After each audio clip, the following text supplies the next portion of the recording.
அனைவருக்கும் வணக்கம். இந்த காணொளியில எதை பத்தி பார்க்க போறோம் அப்படின்னா, எந்த ஒரு அடிப்படை வசதியும் இல்லாத பேரூர் அரசு பள்ளி, இத முழுமையான விளக்கத்தை தான் இந்த காணொளியில இப்ப நம்ம பார்க்க போறோம்.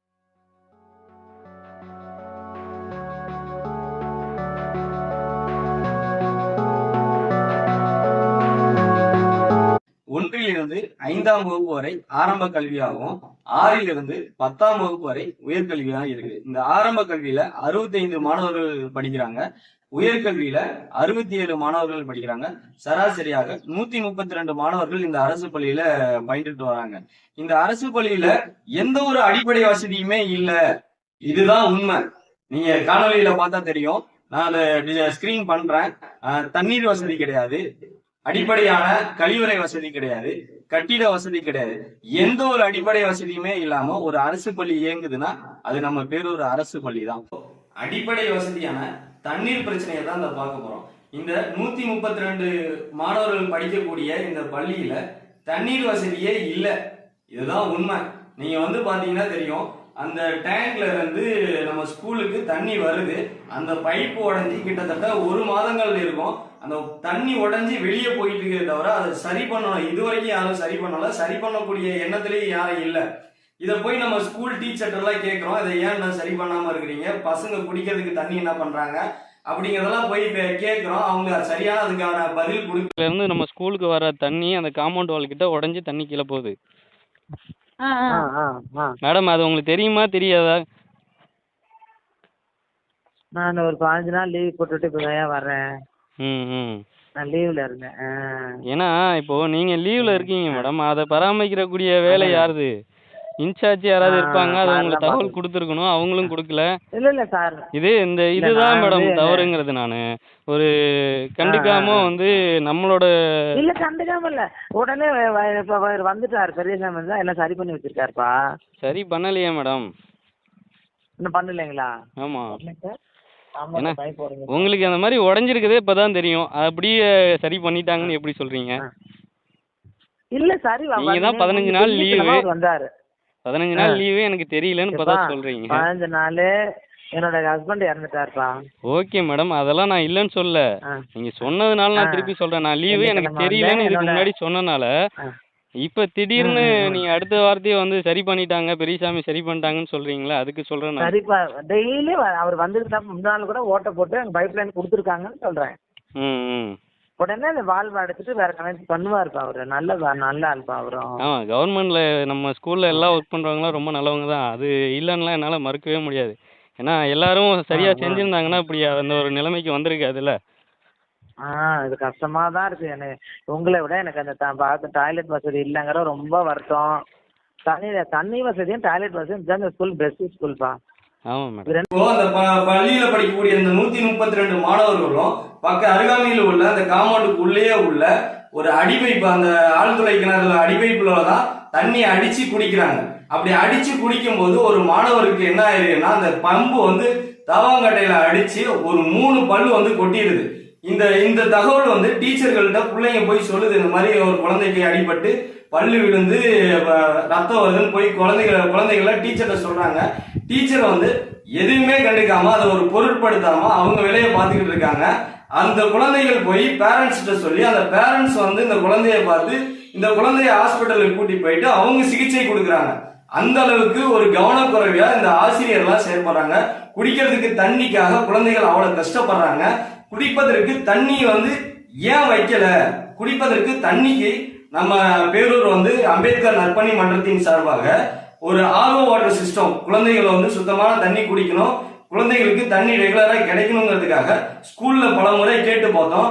அவங்க செஞ்சு தர முடியாத காரணத்தினால் ஒரு சேவையின் அடிப்படையில் பேரூர் அம்பேத்கர் நற்பணி மன்றம் ஒரு ஆர்ஓ வாட்டர் சிஸ்டம் குழந்தைகளுக்கு ஏற்படுத்தி கொடுத்து அவங்களுக்கு ஒரு தொட்டியில இருந்து தண்ணி மேலே ஏற்றுறதுக்கு மோட்டர் கொண்டும் பேரூர் பொதுமக்கள்லாம் சேர்ந்து அவங்களுக்கு வாங்கி கொடுத்துமே அது சரியான முறையில பயன்படுத்தல. அந்த ஆர்ஓ வாட்டர் சிஸ்டத்தை குழந்தைகளுக்கு பயன்படுத்த சொல்லி நம்ம கொடுத்துருந்தோம் அப்படின்னா அதை தனிப்பட்ட முறையில ஹெச்எம் அந்த ஹெட்மாஸ்டர் தனிப்பட்ட ஒரு அவரோட அறையில மட்டும் வச்சு அதை ஆசிரியர்கள் மட்டும் பயன்படுத்தி கொண்டிருக்காங்க. இது குழந்தைகள் எல்லாருமே வைக்கிற கோரிக்கையாவும் இருக்கு, எங்களோட கோரிக்கையும் அதான். ஏன்னா குழந்தைகள் அனைவரும் வந்து அந்த தண்ணியை குடிக்கணும், பாதுகாப்பா இருக்கணும் அப்படிங்கிறதுக்காக பல முறை நம்ம வந்து அரசாங்கத்திடமும் கல்வித்துறையிட்டும் பல முறை வந்து நம்ம டீச்சர்ஸ் கேட்டோம். ஆனா அவங்க செஞ்சு தர முடியாத ஒரு காரணத்தினாலதான் இது இப்படி ஒரு சூழல் வந்தது. இதை நாங்க செஞ்சு கொடுத்துமே, பேரூர் பொதுமக்கள், அம்பேத்கர் நற்பணி மன்றம் எல்லாமே சேர்ந்து செஞ்சு கொடுத்துமே அது சரியான முறையில பயன்படுத்தல.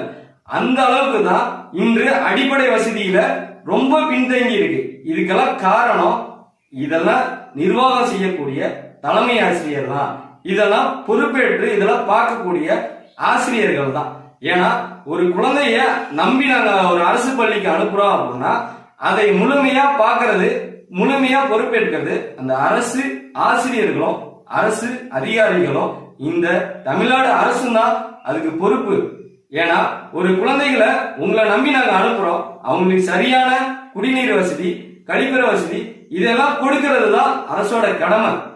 இப்படி ஒரு அவலநிலை இருக்கனாலதான் பேரூர்ல 10th வரைக்கும் படிக்கக்கூடிய அரசு பள்ளி இருந்தும் ஒரு 3 கிலோமீட்டர் கடந்து சென்று ஜெயங்கொண்டாங்கிற ஒரு அரசு பள்ளியில வந்து அரசு உதவி பெறும் பள்ளி தான் அதுல வந்து குழந்தைகள்லாம் போய் சேர்க்கக்கூடிய சூழலும், தனியார் பள்ளிகள்ல தன் குழந்தைகளை வந்து சேர்க்கக்கூடிய சூழலையும் இன்னைக்கு பேரூர் மக்கள் இருக்காங்க.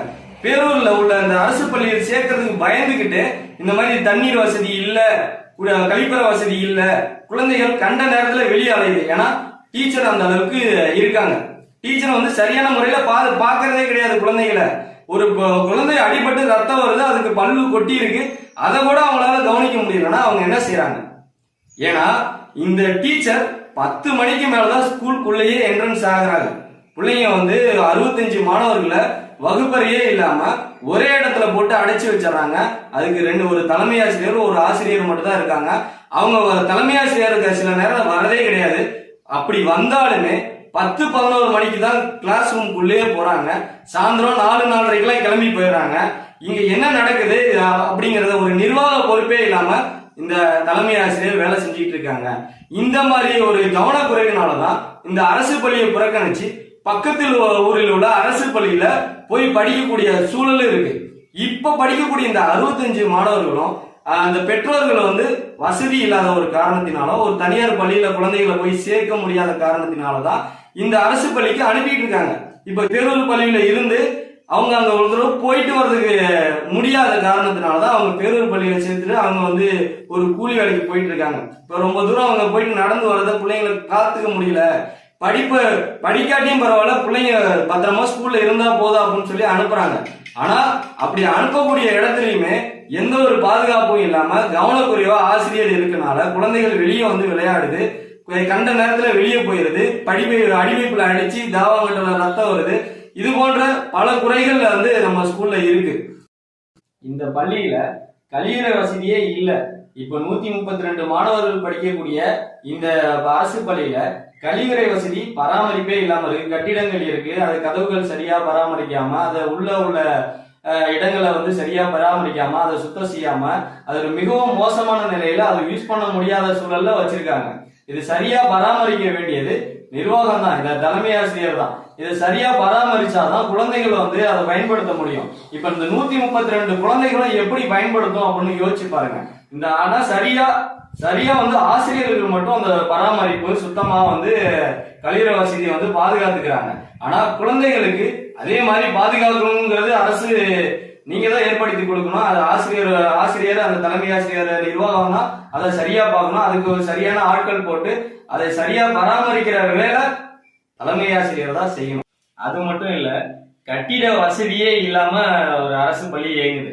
நாங்க கூட நினைச்சிட்டு இருந்தோம் அந்த வீடியோ போறதுக்கு முன்னாடி அந்த கட்டிடம் வந்து இருக்கிற கட்டிடம் பழுதாதான் இருக்கு அப்படின்னு நினைச்சிட்டு இருந்தோம். ஆனா போய் பார்க்கும்போது தான் தெரியுது, 1லிருந்து 5ஆம் வகுப்பு வரை படிக்கக்கூடிய அந்த மாணவர்கள் 65 மாணவர்களுக்கு கட்டிட வசதியே இல்லாம தான் அந்த உயர்கல்வி கட்டிடத்துல வந்து அவங்க பயன்படுத்திட்டு இருக்காங்க. அந்த உயர்கல்வி கட்டிடம் தான் பழுதா இருக்கனால அதை பயன்படுத்த முடியாத ஒரு காரணத்தினாலதான் அவங்க வந்து புதிய கட்டிடம் கேட்டு அந்த புதிய கட்டிடத்துல வந்து குழந்தைகளை வந்து அவங்க அங்கிட்டு மாத்தி அவங்க சொல்லி கொடுத்துட்டு இருக்காங்க.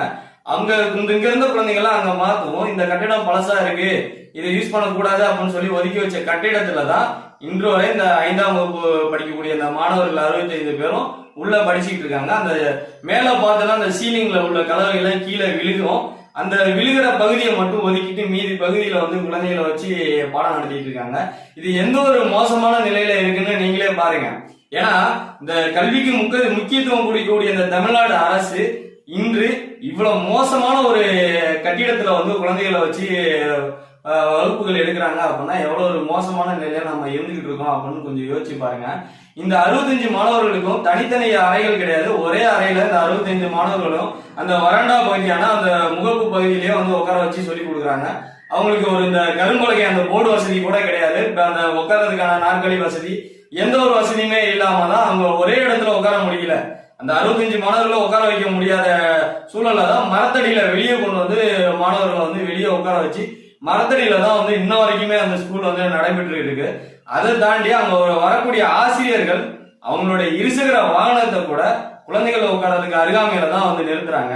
இந்த 65 குழந்தைகளுக்கும் இடவசதியே இல்லாத சூழல்ல அந்த நெருக்கடியில அவங்க இருசக்கர வாகனமும் அருகாமையில வந்து நிறுத்திக்கிட்டு அந்த இடத்தை வந்து அடைச்சிக்கிறாங்க. அந்த மாதிரி ஒரு மோசமான சூழல்ல தான் நம்ம அரசு பள்ளி இருக்குது. இந்த அரசு பள்ளியில படிக்கக்கூடிய அந்த மாணவர்களுக்கு எந்த ஒரு வகுப்புமே எடுக்கிறதுக்கு இல்லை. சும்மா வந்து உட்காந்துட்டு போறாங்க.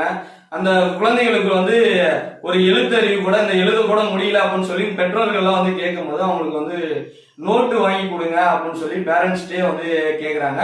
அதையும் சரி ஓகே அப்படின்னு சொல்லிட்டு பேரண்ட்ஸே வந்து நோட்டெல்லாம் வாங்கி கொடுத்தாலுமே அந்த நோட்டு அப்படியே தான் இருக்கு. இன்ன வரைக்குமே அந்த குழந்தைகளுக்கு வந்து எழுதி கொடுக்கறது, அந்த எழுத்து பயிற்சி கொடுக்கறது எந்த ஒரு இதுவுமே கிடையாது. அந்த குழந்தைகள் படிக்கிறாங்களா இல்லையா அப்படிங்கறத யாருமே கவனிக்கிறது இல்லை. வந்து 65 மாணவர்களை வந்து உட்கார வச்சுட்டு திருப்பி அனுப்புற வேலைகள் மட்டும்தான் இந்த நிர்வாகமும் இந்த தலைமை ஆசிரியரும் அந்த ஆசிரியர்களும் பார்த்துக்கிட்டு இருக்காங்க. இதை பத்தி நம்ம போய் கேட்கும்போது இந்த பெற்றோர்கள் எல்லாம் போய் கேட்கறாங்க. அதனால இவங்களோட பதில் சரியா இல்லாத காரணத்தினால இந்த குழந்தைகள் எல்லாம் போயிட்டு பக்கத்துல உள்ள ஸ்கூல்ல வந்து சேர்க்கிற சூழல்ல தான் இன்னைக்கு இந்த அரசு பள்ளி இருக்குது. இந்த அரசு பள்ளி இவ்வளவு கீழே பின்தங்கி போறதுக்கு காரணமே இந்த நிர்வாகமும் இந்த ஆசிரியர்களோ இந்த கவனக்குறைகள்னால்தான் இந்த பள்ளி வந்து இன்றளவுல வந்து பின்தங்கி போயிட்டு இருக்கு.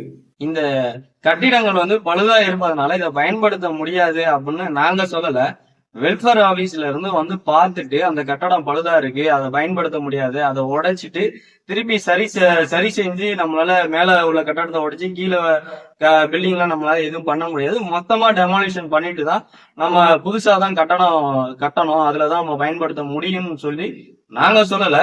நீங்களே அந்த காணொலிய பார்த்துட்டு வந்து சொல்லுங்க. டிடபிள்யூ ஆபீஸ்ல வந்தாங்கப்பா லாஸ்ட் அவங்க ரிட்டையர்ட் ஆக போறாங்க. ஏடிடபிள்யூமா அவங்க உறுதியா அந்த முன்னாடி தேர் வச்சிருந்தோம், ஞாபகம் இருக்குல்ல, ஊர் தேர், கோவில் தேர். தெரியும் மேடம். ஏன்னா நான் அன்னைக்கு நான் தான் இன்சார்ஜ்ல இருந்தேன். சார் வந்து வெளியில ஓடி போயிட்டாங்க, டிஓ ஆபீஸ் போயிட்டாங்க. நான் அன்னைக்கு இன்சார்ஜா இருந்தேன், அதனால நல்லாவே தெரியும். அவங்க அந்த தேர் இருக்கிற அந்த கட்டடத்தையும் டெமாலிஷ் பண்ண சொல்லிட்டாங்க. இந்த பழைய கட்டடம் மேல இருக்க கட்டடத்தையும் சரி செய்ய முடியாது இனிமேல் அந்த கட்டடத்தை, அதை டெமாலிஷ் பண்ண முடிஞ்சா பண்றோம். ஆனா கீழே உள்ள பில்டிங் எல்லாம் பாதிக்கப்படும். உங்களுக்கு புது பில்டிங்கே நான் வர சொல்லி நான் இது பண்றேன்னு சொல்லி உங்களுக்கு சாங்ஷன் ஆயிருக்குன்னு லாஸ்ட் மந்த் கூகுள் மீட்ல எங்களுக்கு சொன்னதுதான். என்னன்னா 4 வகுப்பறை கட்டடம், 2 செட், அதாவது பாய்ஸுக்கு கேர்ள்ஸுக்கு டாய்லெட் அலர்ட் ஆயிருக்குமான்னு சொன்னாங்க. இது இல்லாம எலிமெண்டரி கட்டடம் தனியா, அது தனி. எங்களுக்கு ஹை ஸ்கூலுக்கு அலர்ட் ஆயிருக்கிறது இது, எலிமெண்டரி கட்டடம் தனியா கேட்டிருக்கோம். ஏன்னா ஹை ஸ்கூலோட நாங்க 2 கிளாஸ் அவங்களுக்கு கொடுத்து வச்சிருக்கிறோம். அது என்னோட பீரியட்ல தான் நான் இன்சார்ஜா இருக்கும் போது நான் என்ன செஞ்சேன், குழந்தைங்க எல்லாமே மரத்துக்கடியில படிச்சாங்க, அந்த ஓடுல படிச்சாங்க. ஓடு உடைஞ்சு விழுந்தா ஒவ்வொரு குழந்தைங்களுக்கும், நான் என் குழந்தையா இருந்தா விடுவேனா, ஒவ்வொரு பேரண்ட்டும் வருத்தப்பட்டாங்க. நான் சொன்னேன் என்னால முடிஞ்சது என்னன்னா ஹை ஸ்கூல்ல நான் கட்டணம் கொடுக்குறேன். அதுக்கப்புறம் தான் டேமேஜ் ஆனிச்சு, அதுக்கு முன்னாடிலாம் டேமேஜ் ஆகல, நான் உடம்போதெல்லாம் டேமேஜ் ஆகல. இப்போ ஒரு 3 வருஷமா அது டேமேஜ் ஆயிருக்கு, 3 வருஷமா லெட்டர் வைக்கிறோம். இது போன்ற இந்த அரசு ஆசிரியர்களின் கவனக்குறைவால் பல அலட்சிய போக்கான பல விஷயங்கள் இருக்கிறது. அடுத்த காணொலியில் சந்திப்போம்.